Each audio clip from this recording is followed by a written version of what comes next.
Hi friends, എല്ലാവർക്കും AJS ക്രിയേഷൻസിന്റെ പുതിയൊരു എപ്പിസോഡിലേക്ക് സ്വാഗതം. നിങ്ങൾ എല്ലാവരും ആദ്യമായിട്ടാണ് ഈ ചാനൽ കാണുന്നതെങ്കിൽ സബ്സ്ക്രൈബ് ചെയ്യാൻ മറക്കരുതേ. അവന്തിക ഇപ്പോൾ മൂർത്തിയെ ഫോണിൽ വിളിച്ച് സംസാരിക്കുകയാണ്. നിങ്ങൾ വിചാരിക്കുന്ന പോലെയല്ല, എന്തോ ശക്തിയുള്ള സ്ഥലമാണിത് എന്ന് അവന്തിക പറയുന്നുണ്ട്. ആയുധം കൊണ്ടല്ല അവളെ തീർക്കാൻ പോകുന്നത്. മല കയറി ചെല്ലുന്നവർക്ക് ദാഹം അകറ്റാൻ മോര് കൊടുക്കുന്ന ഒരു സ്ഥലമുണ്ട്. നമ്മുടെ ആളുകളുണ്ട് അവിടെ. വേണ്ടതുപോലെ കാര്യങ്ങളെല്ലാം ചെയ്തോളും. അതിനുള്ള ഏർപ്പാട് ഞാൻ ചെയ്തിട്ടുണ്ടെന്ന് മൂർത്തി പറയുന്നു. മല കയറി മുകളിലെത്തുമ്പോൾ നിങ്ങൾക്ക് കുടിക്കാൻ മോരുംവെള്ളം തരും. അതിൽ അർച്ചനയ്ക്ക് കൊടുക്കുന്നതിൽ ഡോസ് കൂടിയ മയക്കുമരുന്ന് ചേർത്തായിരിക്കും കൊടുക്കുന്നത്. അത് കുടിച്ചു കഴിഞ്ഞാൽ പിന്നെ നാളത്തെ പൂജ കഴിയുന്നത് വരെ അവൾ ബോധം കെട്ട് കിടന്ന് ഉറങ്ങിക്കോളും. ആ സമയം കൊണ്ട് അവന്തികയ്ക്ക് പൂജയും വഴിപാടും എല്ലാം നടത്താമെന്ന് മൂർത്തി അവന്തികയോട് പറയുന്നുണ്ട്. ശരി എന്ന് പറഞ്ഞ് അവന്തിക ഫോൺ വെക്കുന്നു. ഇതേ സമയം അർച്ചനയും സച്ചിയും സുധിയും മുകളിലേക്ക് കയറിക്കൊണ്ടിരിക്കുന്നു.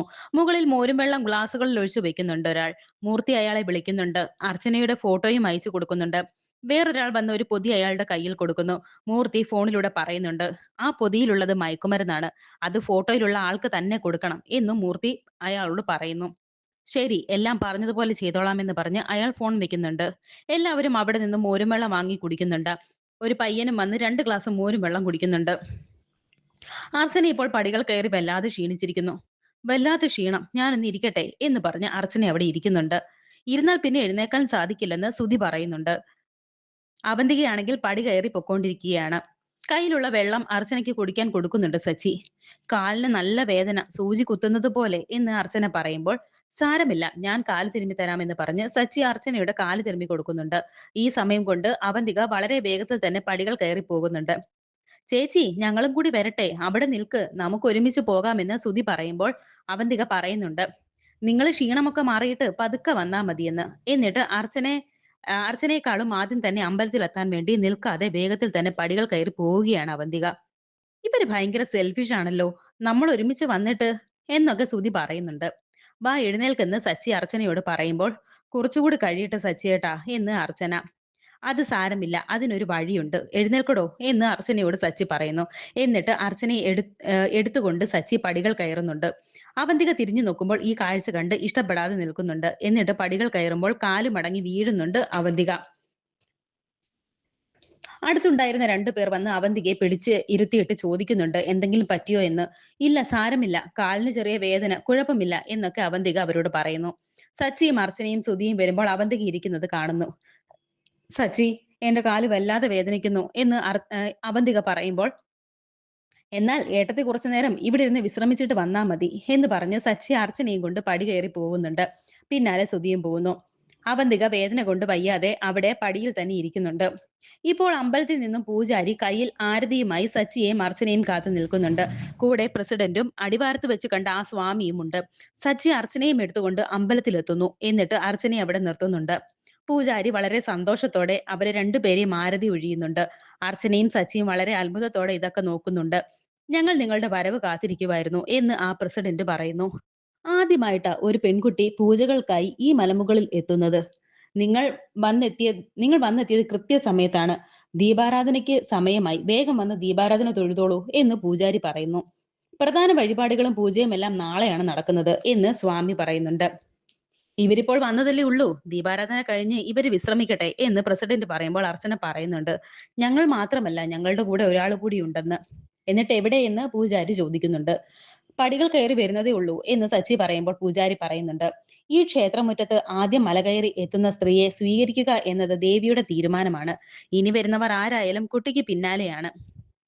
ഞങ്ങൾക്ക് നടത്താനുള്ള വഴിപാടിനെ കുറിച്ച് എന്ന് അർച്ചന ചോദിക്കുമ്പോൾ പൂജാരി പറയുന്നുണ്ട്, അതൊക്കെ വിശദമായി പറഞ്ഞു തരാൻ ആള് വരും. ഈ മലകയറി വരുന്ന ആദ്യത്തെ പെൺകുട്ടിക്ക് വേണ്ടിയുള്ള പൂജകളും വഴിപാടും ഞങ്ങൾ മുമ്പേ തുടങ്ങിക്കഴിഞ്ഞു. അതിനുള്ള കാരണങ്ങൾ വേറെയുമുണ്ട്. അതൊക്കെ പിന്നാലെ പറയാം എന്നും പൂജാരി. ഇനി സംസാരിച്ചു നിന്നാൽ സമയം പോകും. ദീപാരാധന കണ്ടു തൊഴാം. പിന്നാലെ വരുന്നവർക്ക് രാത്രിയിലെ ദീപാരാധന കണ്ടു തൊഴാമെന്നും പ്രസിഡന്റ് പറയുന്നു. അർച്ചന അവന്തിക വരുന്നുണ്ടോ എന്ന് തിരിഞ്ഞു നോക്കുന്നുണ്ട്. ഇത് കണ്ട് പൂജാരി പറയുന്നുണ്ട്, എന്താ നിൽക്കുന്നേ, വരൂ എന്ന്. അങ്ങനെ അവരെല്ലാവരും അമ്പലത്തിനകത്തേക്ക് പോകുന്നു. ഇപ്പോൾ അർച്ചനയും സച്ചിയും സുധിയും എല്ലാം ദീപാരാധന തൊഴുന്നുണ്ട്. ദേവി, മഹാദേവ, പ്രതിസന്ധികൾ ഒരുപാട് കടന്ന ഈ തിരുമുമ്പിൽ എത്തിയത്. ഞങ്ങളുടെ എല്ലാ ദുഃഖങ്ങളും ഞങ്ങൾ അവിടുത്തെ തിരുമുമ്പിൽ സമർപ്പിക്കുക, അനുഗ്രഹിക്കണം എന്ന് അർച്ചന മനസ്സിൽ പ്രാർത്ഥിക്കുന്നു. പാവം അർച്ചന ഒരുപാട് കുറ്റപ്പെടുത്തലുകൾ കേട്ടവളാ. ഇനിയും പാപത്തെ പരീക്ഷിക്കരുത്. അർച്ചനയുടെ ആഗ്രഹം പോലെ സർവ്വഗുണ സമ്പന്നനായ ഒരു ഉണ്ണിയെ ഞങ്ങൾക്ക് നൽകി ഞങ്ങളെ അനുഗ്രഹിക്കണം മഹാദേവ എന്ന് സച്ചിയും പ്രാർത്ഥിക്കുന്നു. പൂജ കഴിഞ്ഞ് തിരുമേനി ഇപ്പോൾ എല്ലാവർക്കും പ്രസാദം കൊടുക്കുന്നുണ്ട്. നിങ്ങൾ ഭാഗ്യം ചെയ്ത ദമ്പതികളാ. നിങ്ങൾക്ക് ദേവിയുടെയും മഹാദേവന്റെയും എല്ലാ അനുഗ്രഹവും കിട്ടും എന്ന് പൂജാരി പറയുമ്പോൾ അർച്ചനയും സച്ചിയും വളരെയധികം സന്തോഷിക്കുന്നുണ്ട്. അർച്ചന കൂടെ കൂടെ പുറകോട്ട് തിരിഞ്ഞു നോക്കുന്നുണ്ട്. അവന്തിക വരുന്നുണ്ടോ എന്ന്. ഇത് കണ്ട് പൂജാരി പറയുന്നു, ഇവിടെ ആർക്കു വേണ്ടിയും കാത്തു നിൽക്കേണ്ടതില്ല. മനസ്സിൽ നിറഞ്ഞ പ്രാർത്ഥനയോടെ വരുന്നവരെ വനദുർഗയും പരമേശ്വരനും പൂർണ്ണ മനസ്സോടെ അനുഗ്രഹിക്കും. കുറച്ചു സമയം നിങ്ങൾക്ക് അവിടെ ആ മണ്ഡപത്തിൽ വിശ്രമിക്കാമെന്നും പറയുന്നു. ഇപ്പോൾ അർച്ചനയും സച്ചിയും സുധിയും കൂടി അമ്പലത്തിൽ നിന്നും പുറത്തേക്ക് ഇറങ്ങുന്നു. ഈ സമയം അവന്തിക പതിയെ അവിടേക്ക് എത്തുന്നുണ്ട്. ക്ഷേത്രം അടച്ചു. എന്തായാലും ഞങ്ങൾക്ക് ഇപ്പോഴത്തെ ദീപാരാധനയിൽ പങ്കെടുക്കാൻ പറ്റി. ദാ പ്രസാദം എന്ന് പറഞ്ഞ അർച്ചന അവന്തികയ്ക്ക് പ്രസാദം കൊടുക്കുന്നു. പ്രസാദം തൊട്ട ശേഷം, ഞാനൊന്ന് വീണു പോയപ്പോൾ എന്നെ ഉപേക്ഷിച്ച് നിങ്ങൾ കേറിപ്പോന്നത് തീരെ ശരിയായില്ല എന്ന് അവന്തിക പറയുമ്പോൾ സുധി പറയുന്നുണ്ട്. ആര് പറഞ്ഞു ശരിയായില്ലെന്ന്? അങ്ങനെയാണല്ലോ ചേച്ചി നേരത്തെ ചെയ്തത്. ഈ ചേച്ചി ക്ഷീണിച്ചിരുന്നപ്പോൾ ഞാൻ പറഞ്ഞതല്ലേ അവിടെ നിക്ക്, നമുക്ക് ഒരുമിച്ച് കേറാമെന്ന്. അപ്പോൾ ചേച്ചിക്ക് ആദ്യം കേറാൻ വേണ്ടി ഈ ചേച്ചി ഉപേക്ഷിച്ച് അങ്ങ് മല കയറിപ്പോയി. ചേച്ചിയുടെ മനസ്സിലിരിപ്പ് ഇവിടുത്തെ ദൈവങ്ങൾക്ക് മനസ്സിലായി കാണും. അതുകൊണ്ടാ ഇങ്ങനെയൊക്കെ പറ്റിയത്. ഇനിയൊന്നും പറഞ്ഞിട്ട് കാര്യമൊന്നുമില്ല. രാത്രിയിലെ പൂജകൾക്ക് പങ്കെടുക്കാം. ഒരു കാര്യം ചെയ്യാം, എല്ലാവർക്കും കൂടി ആ മണ്ഡപത്തിലേക്ക് ഇരിക്കാം എന്നും സുധി പറയുന്നു. ഇപ്പോൾ തൊടാൻ പറ്റിയില്ലെന്ന് കരുതി വിഷമിക്കേണ്ട. നാളെ അർച്ചനയുടെ ഒപ്പം എല്ലാ പൂജകളും വഴിപാടുകളും അവന്തികേട്ടത്തേക്കും ചെയ്യാം എന്ന് സച്ചി പറയുന്നു. അങ്ങനെ അവർ മണ്ഡപത്തിലേക്ക് ഇരിക്കാൻ പോകുന്നു. അവളുടെ ഒരു സന്തോഷം കണ്ടില്ലേ? എന്നെ തോൽപ്പിച്ചു എന്നായിരിക്കും അവൾ ഇപ്പോൾ മനസ്സിൽ വിചാരിക്കുന്നേ. എടി മോളെ, നീ ചെവി നുള്ളിക്കോ. തോൽക്കാൻ പോകുന്നത് നീയാ എന്ന് അവന്തിക മനസ്സിൽ വിചാരിച്ച് തിരിയുമ്പോൾ അവിടെ ഒരാൾ നിന്ന് മോരും വെള്ളം ഒഴിച്ചു വെക്കുന്നത് അവന്തിക കാണുന്നു. ഇത് തന്നെയായിരിക്കും മൂർത്തി പറഞ്ഞ മോര് കലക്കി കൊടുക്കുന്ന സ്ഥലം. എല്ലാം മൂർത്തി പറയുന്നത് പോലെ തന്നെ സംഭവിച്ചാൽ മതിയായിരുന്നു. നാളത്തെ വഴിപാടുകൾ ഒരിക്കലും ഇവൾക്ക് ചെയ്യാൻ സാധിക്കരുതെന്നും മനസ്സിൽ വിചാരിച്ച് അവന്തിക അവരുടെ അടുത്ത് പോയി ഇരിക്കുന്നു. ഈ സമയം ഒരു ഗ്ലാസ്സിലെ മോരും വെള്ളത്തിൽ അവിടെ നിൽക്കുന്ന ആള് മയക്കുമരുന്ന് കലർത്തുന്നുണ്ട്. എന്നിട്ട് നേരത്തെ മോരും വെള്ളം കുടിച്ച ആ പയ്യനെ അയാൾ വിളിക്കുന്നു. എടാ മോനെ, ഇങ്ങി വന്നേ. ഒരു കാര്യം ഏൽപ്പിച്ചാൽ നിനക്ക് ചെയ്യാമോ എന്ന് ചോദിക്കുന്നു. ആ പയ്യൻ ചെയ്യാമെന്ന് പറയുന്നു. എന്നിട്ട് ആ പയ്യന്റെ പോക്കറ്റിൽ കുറച്ച് പൈസയും വെച്ച് കൊടുക്കുന്നുണ്ട് അയാൾ. ഈ മോര് കണ്ടോ, ദേ അവിടെ ഇരിക്കുന്ന ആ ചേച്ചിയെ കണ്ടോ എന്ന് പറഞ്ഞ് അർച്ചനയെ കാണിച്ചു കൊടുക്കുന്നു. എന്നിട്ട് മരുന്ന് കലക്കി ഗ്ലാസ്സിലെ മോര് വെള്ളം കാണിച്ചു കൊടുത്തിട്ട് ഇത് ആ ചേച്ചിക്ക് കൊടുക്കണം എന്ന് പറയുന്നു. വേറെ ഗ്ലാസ് ഒന്നും മാറ്റി കൊടുക്കല്ലേ, ഇത് തന്നെ കൊടുക്കണേ എന്നും പറയുന്നുണ്ട് അയാൾ. അങ്ങനെ ഒരു ട്രെയിലാക്കി കുറച്ച് മോരും വെള്ളം ആ പയ്യന്റെ കയ്യിൽ കൊടുത്തു വിടുന്നുണ്ട്. അവൻ കുറച്ച് നടക്കുമ്പോൾ വേറൊരാൾ വന്ന് അവന്റെ തോളിൽ പിടിച്ചിട്ട് പറയുന്നുണ്ട്, ഇതിങ്ങിതാ, ഞാൻ കൊണ്ടുപോയി കൊടുക്കാം. സംശയിക്കണ്ട, ഞാനും ഇവിടെ ഈ സർവീസ് നടത്തുന്ന ആളാ. നിന്റെ കയ്യിൽ ഇത് ആരാ തന്നത് എന്ന് ചോദിക്കുമ്പോൾ ആ അങ്കിൾ ആണെന്ന് പറഞ്ഞ് അയാളെ കാണിച്ചു കൊടുക്കുന്നുണ്ട് ആ പയ്യൻ.